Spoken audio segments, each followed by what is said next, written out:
building, or shall I say, rebuilding today? I honestly have no clue.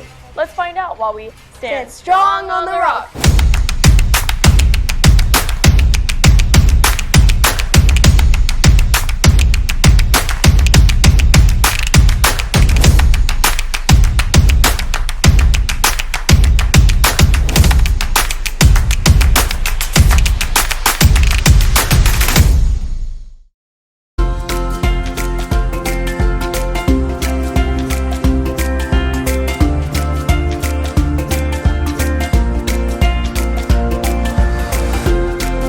Wondered why your parents have rules? Or how about all the laws that govern us?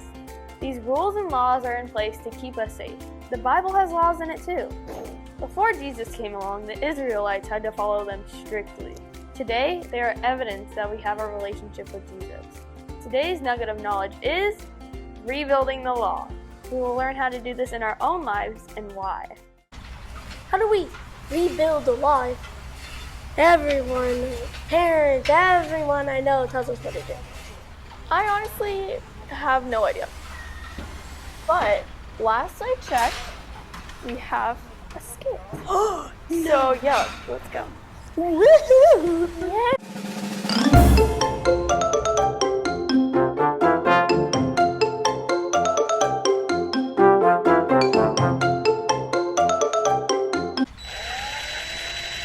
Buzz, what on earth are you doing? Cutting this board in half. What else would I be doing?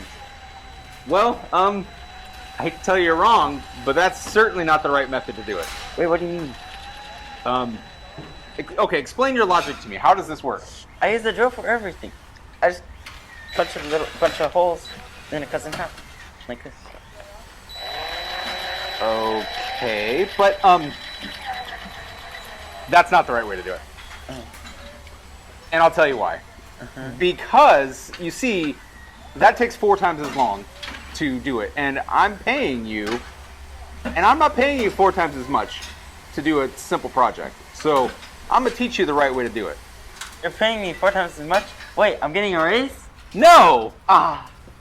But, when I teach you the right way to do it, you're going to learn, and it's going to go by so much faster, we can get the job done quicker. So you can get back home and do whatever it is when you get back home. Sound good?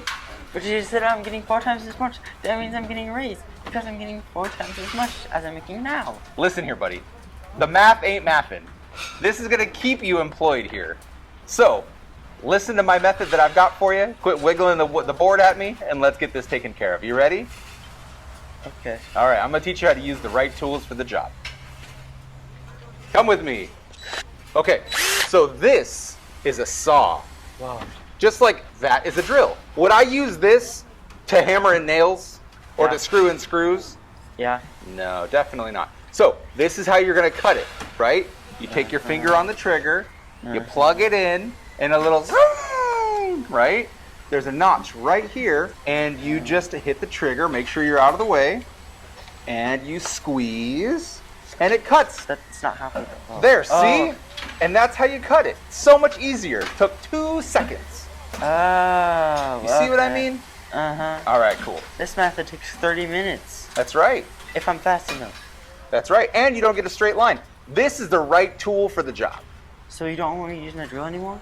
For drilling, you can use your drill, but not for cutting. What's the tool I use gets the job done too? But remember, it takes so much longer to use the wrong tool. Use the right tool. Ask for help. We're here to help you. So now, you're going to ask if you don't know the right tool for the job, you're going to ask, right? Yeah. Okay, perfect. Come on, let's get back to it. Wow, that guy Buzz tried to saw a board with a drill. A drill? Yeah, I don't get how that works. How would you would have what? You'd have to go like, like hold string, or like hold, yeah. Hi-yo. I know, right? I wonder why he learned construction. The zoo? The zoo? Wow, I think he might have taught himself, but that still didn't really answer the question on how we rebuilt the wall. Well, Buzz, he used the wrong tools to, do stuff. So Max was over there helping him learn the ways of the trade so we can get better at it. Plus didn't really know the rules, but Max came in and rebuilt the rules for him. I got it. Me too, that makes a lot more sense. Yeah. I'm not in construction, so I have no clue. Same here. Maybe if we look at our Bible story, it'll give us a little bit more info about it. That is very smart. Let's go! This helmet helps. This is the story about the God who loves us in the Bible. We find truth and purpose to love God and love others. We're searching God's word for things to discover. This book is alive, full of answers and godly advice. This book is alive. See the wonderful stories inside. Every day I'm searching, read through history and poetry.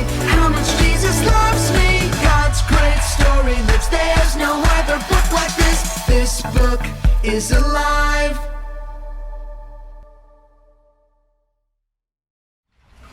Hi kids, welcome back to my construction site. My name is Nehemiah, and I want to continue to tell you a story about how I ended up here in Jerusalem building this wall. We talked last week about how the whole thing started in Ezra, chapters 1 through 6, on how they built the temple. Now we're going to discuss chapters 7 through 10 and how they rebuilt the law. Some of you might have heard about the 10 Commandments. Well, with those 10 Commandments, were very important because God actually gave those to Moses. Well, after the temple was built, Ezra himself actually showed up in Jerusalem. Ezra knew the law, and God was with him. He was a priest. He devoted himself to the study of the law of the Lord and actually doing it. Ezra was a model of an authentic follower of God who searched for God's truth, lived it, and shared it with others. So Ezra had God's hand in getting to Jerusalem. It was 900 miles from Babylon. He also had the king's blessing and money to get him there. When Ezra arrived in Jerusalem, he saw that the Israelites had sinned yet again before God. I won't go into the sins, but they were so bad that Ezra spent days on his knees grieving for the people of Israel and praying to God. Ezra took on everyone's sin as if he had committed them himself. Does that remind you of anyone? Like someone who died on a cross? After days of watching Ezra cry and pray to God, a man named Shechaniah showed up and had some important things to say. The first thing he did was admit that he had sinned against God. He also let Ezra know there was several like him, and they all wanted to confess their sins to God. The second thing he believed was that there was still hope. He knew God loved them, and that God was good. That if they changed their ways, they could restore their relationship with God. The third thing he said was that he would make a new promise to God to make up for the things that he did, and he would do the right thing in the future. Finally, he told Ezra that he would submit to Ezra's authority that God had given him. He would now follow the law and what God wanted him to do, not what he wanted to do.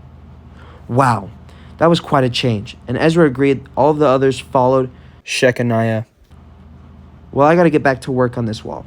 Don't forget to come back next week so I can share more of my story. It's really coming together. Israel did not follow the rules again. Again? Yeah, Whoa, again. not that. It's cool how Ezra took on the sins of the people, even though he did nothing wrong. So true. That reminds me of Jesus. He did the same for us. He totally did. I know, right? I'm so thankful. That's so cool how we get to have a relationship with God just because Jesus came down to earth. You know? Yeah. But, you know, that reminds me of something else. What? Isn't that we have a memory verse? Oh, my goodness, it totally is. I'm so smart.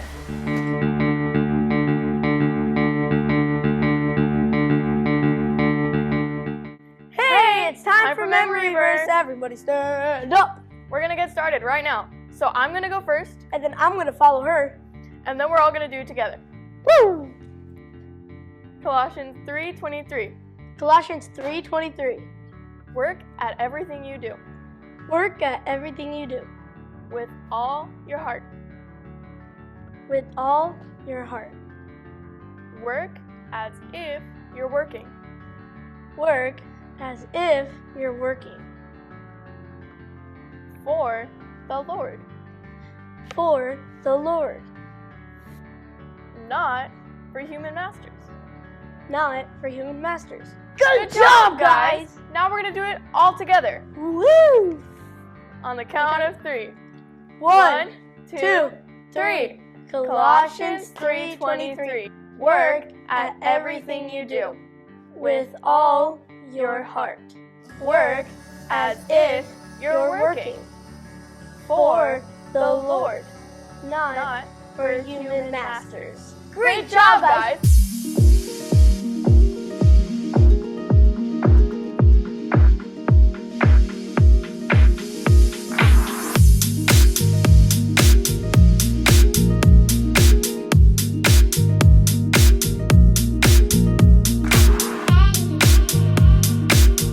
Rebuilding the law. To rebuild the law is building a relationship with God.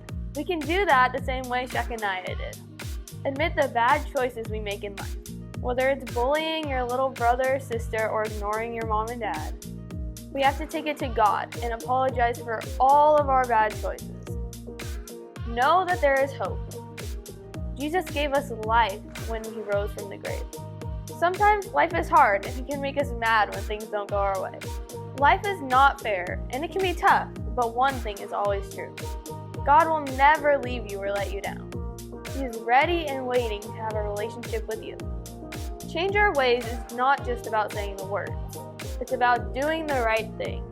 Have you ever heard of the fruit of the Spirit? Love, joy, peace, patience, kindness, goodness, faithfulness, gentleness, and self-control. Those are evidence that you have a relationship with God. It's better than just rules. It happens naturally when you are following Him. The last step is to submit completely to God. We call this sanctification. It's different than just admitting your sins. Wondering which laws to follow?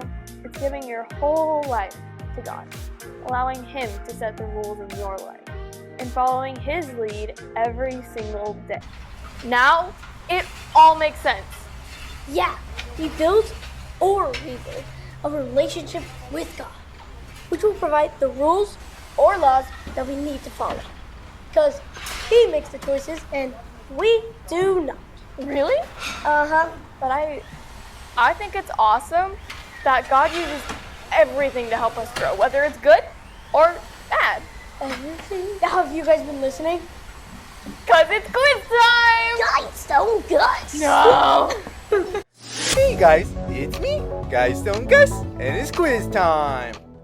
Question number 1. Who arrived in Jerusalem that followed God and was well educated? Darius, David, Zechariah, or Ezra? Yep, it was Ezra. Question number 2. What did Ezra do when he found out that the Israelites had sinned again? Yelled, cried out to God, forgave them? Nothing. Yep, he cried out to God. Question number 3. Whose sins did Ezra ask God for forgiveness? Himself? Israelites? Everybody? Nobody. Yep, Israelites.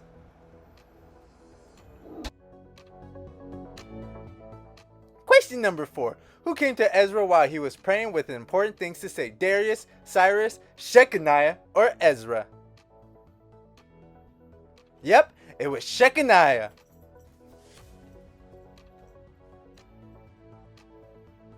Question number 5. What was the first thing that Shechaniah said?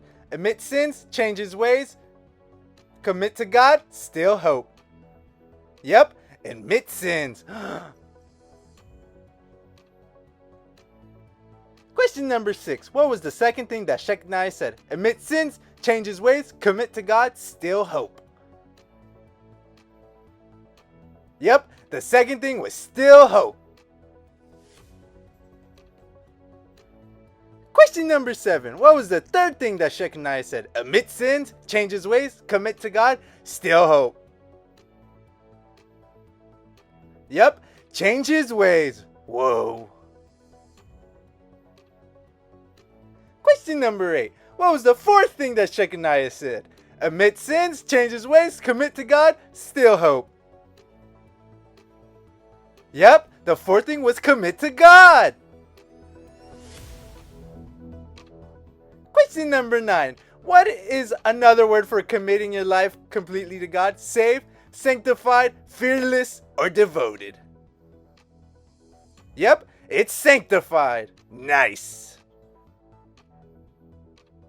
Question number 10. What is today's nugget of knowledge? Build hope, rebuild others, build the temple, rebuild the law. Yep, it's rebuild the law. Awesome.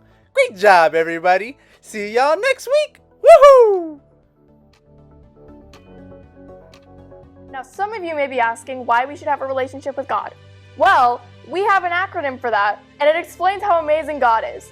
It's SKF. The S stands for Savior. If you never accepted Jesus as your Savior, you better start there. He wants to forgive you for every bad action you've ever done. The K stands for King. If you go outside, everything that you see, hear, smell, He made, which is honestly super cool. No way. Another cool part about it is He just wants to be king of our lives too, which, whoa. Finally, the F stands for friend. He doesn't want to be like a separated God. He wants to be your bestie. He wants to go through life with you. This is the best way to enjoy the climb.